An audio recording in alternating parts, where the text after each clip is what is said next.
My daughter, Jessie Foster, missing 6.5 years. She's my second out of 4 daughters.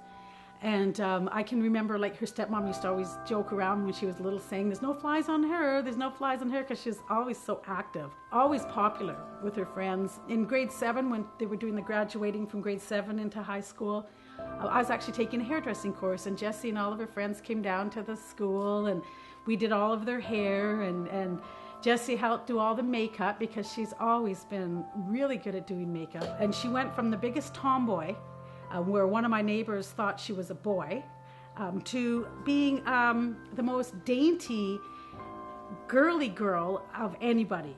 2 of my finest memories, obviously. But you know, that was Jessie. Always, you know, made you laugh, always had friends with her. You know, when she went to Calgary for grades 11 and 12, I still get messages from the kids that she only knew for the 2 years, telling me how much, you know, they loved her and, you know, they cherished her friendship. When she graduated high school in 2002, she stayed on in Calgary for a couple more years, and when she was 20 years old, she moved back to Kamloops. And it was at that time that she started getting invited on what I call the trips, but I do it like that. The first one was to Florida, and as worried as I was about it, everything seemed fine. She came back, she had pictures of what looked like a phenomenal vacation. Parasailing on the Atlantic and jumping on water trampolines out on the water and out on a yacht, and it was just amazing. I was actually very happy that she had what looked like a wonderful trip. But when she was invited on another one a couple of weeks later, and I'm trying to explain, people don't go on free trips. People don't pay for you to travel all over for nothing. Either he wants something from you or there's a motive. She could never get that. When Jessie was first taken to Florida, she was taken to Fort Lauderdale and to the Keys, which are 2 cities that I found out after she went missing are key hubs for human trafficking. And 2 other hubs are New York and Atlantic City. Those were the second places she was taken. And it was actually after a night in Atlantic City that the word prostitution was even brought up to Jessie. This guy says to her, "Oh, I lost all the money last night gambling. So maybe you could, you know, just turn a couple of quick tricks to get us a bit of cash to go home." She was so offended, just right from the get-go at even the thought, that she ran down to the lobby and phoned me and told me, and I'm in British Columbia, Canada, and she's in Manhattan, New York, telling me this, and I'm freaking thinking, this is exactly what I thought. These are exactly why I didn't want you to go.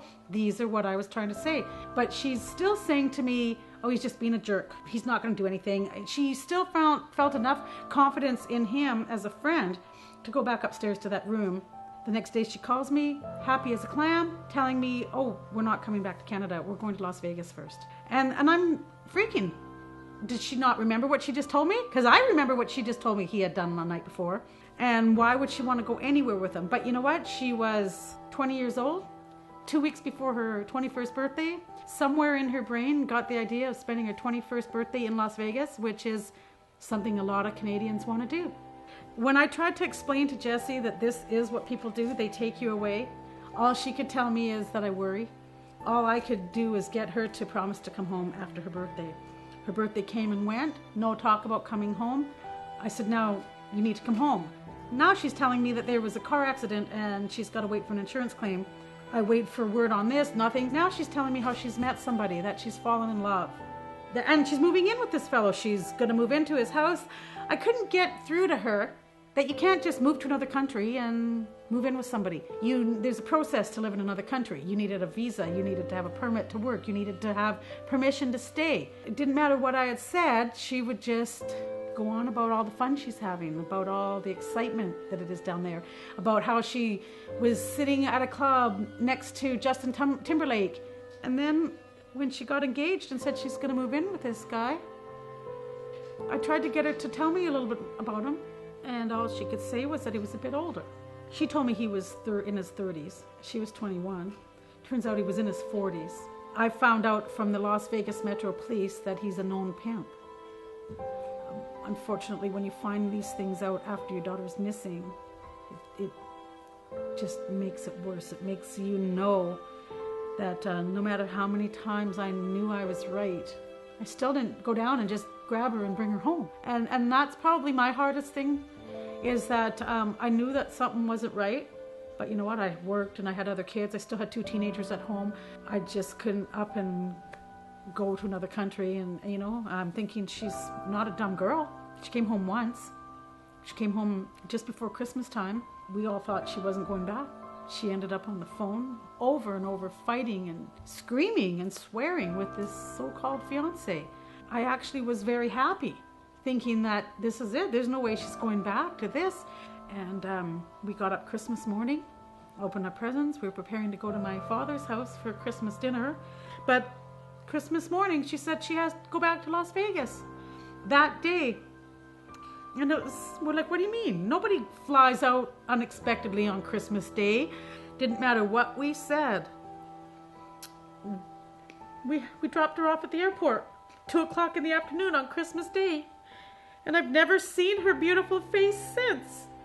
I talked to her on the phone for another 3 months, but I never saw her again. And so my friend and I went down there. And I tried to get a hold of that pimp. Jessie still called him her fiance.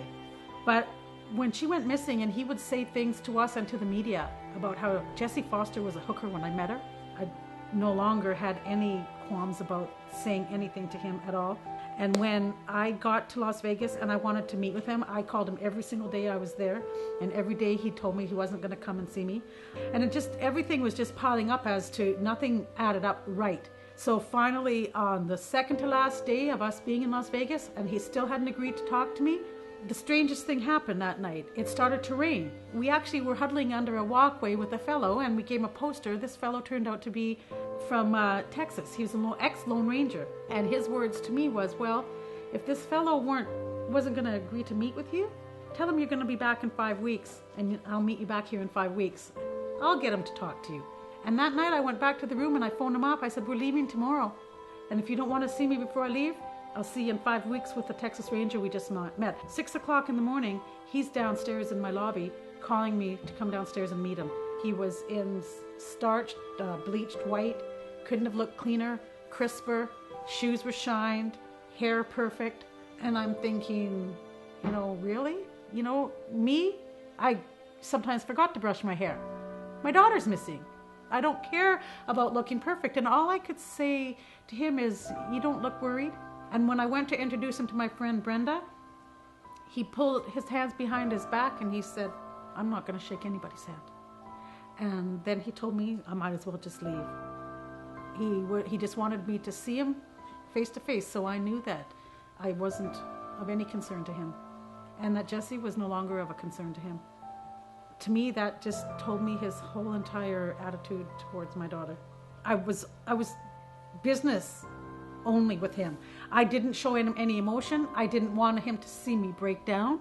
And it was hard because I had been crying all night. When I stood across from him and I looked him in the face in the parking lot, it was a surreal moment to know that the person that I was looking at may have killed my daughter. And that I had to keep that thought in my head. And I let him know point blank that I knew he did something. And I've even told him, you know, you may not know where Jessie is today, but you know what happened to Jessie. Either you sold her or you buried her, but you know. I think I would be offended if somebody said something like that to me, but he never tried to, you know, defend himself. He just tried to slough me off. And that's not how a person would react to that kind of a conversation. I think the parts that bothered me the most was when we had gone out to the house and we could look through the windows and you could tell somebody had moved out in a hurry. There was a couch over here, a few odds and ends, but nothing to show anyone lived there. And we put posters up all on the garage and on the fence and went around the neighborhood and handed posters out to the neighbors. And that was something else he questioned me about, was how dare I put posters up? He says, but don't worry, I've taken them all down. And I just thought, who takes down posters of a missing person? He denies that they were involved. You know, he says I was never engaged to her, yet I have pictures of her with the ring on. It's a real hard thing to know that somebody just looks you in the eye and just discounts a whole entire person as nothing. And that's what he did. I also found out some other things, and that's when she was forced to work at that escort agency, that the woman who ran that escort agency, she called me up when Jessie went missing, when she heard about my looking for her. She said, I needed you to know some things about your daughter. Well, first of all, she called her Taylor because they had renamed Jessie. She wasn't even Jessie down in Las Vegas. I need you to know that your daughter was not a drug addict. I need you to know that your daughter did not come down here to do this. And I would tell her, go home, little girl, you don't belong down here. And she had one response that she would say, I'm too scared to leave. I've had some people ask me a very hard question. They go, what if what you've done has caused harm to Jessie? Maybe they took her away, but once they saw all of this, maybe they've done something worse. And I go, I really had to weigh that option, to think that maybe something I did might have got my own daughter killed simply because I was just being too much trouble. I couldn't have sat there and done nothing. I couldn't have just carried on with my life. It may have been a risk that I did take. I'd do it again. And just to hear her come in and go, oh my gosh, Mom, I can't believe you did this. My name, my face is everywhere. I would do anything to hear her give me heck for that. Well, I miss saying that, what she's doing, oh, what are you kids up to? I don't know, I don't know what she looks like anymore. I miss her being silly and belching, for 5 minutes straight without stopping. Like, it's so silly, but it's those wonderful little things that, she would probably only do around her family because it would probably be pretty embarrassing. I miss the fact that her sisters don't have her to share. My oldest daughter feels so guilty because she should have known something. She feels that I'm her big sister. How did I not know? Her little sisters just want their big sister back. Her dad's life has fallen apart. Like he can't get it together. Like, it's just caused so much heartache, I cry every day. I cry every night. I cry with my friends. I cry by myself. I just miss having a normal life that I could wake up and not have to worry about anything. I can't ever stop thinking about Jessie. I really try hard to not think of what's happened to her. I just try to think of her. You can't really think of your daughter being beaten and raped every day, or being murdered and having been buried somewhere and not resting in peace until she's found. Like, you can't think like that every day. It would make you an absolute crazy person. So I try just to think of her beautiful face and her smile, and I always think of how the name Jessie Foster has changed, how people look at the word human trafficking. They can't believe that, it could happen to her. She's so normal. I just want to help anyone I can. I want to help the parents. I want to help the young women. They need to know that there are people out there like these traffickers whose job it is to take them. I want everybody to look at her picture and know that she's just your everyday average Canadian girl next door. Absolutely beautiful, fun-loving, and probably one of the biggest reasons why she became a victim.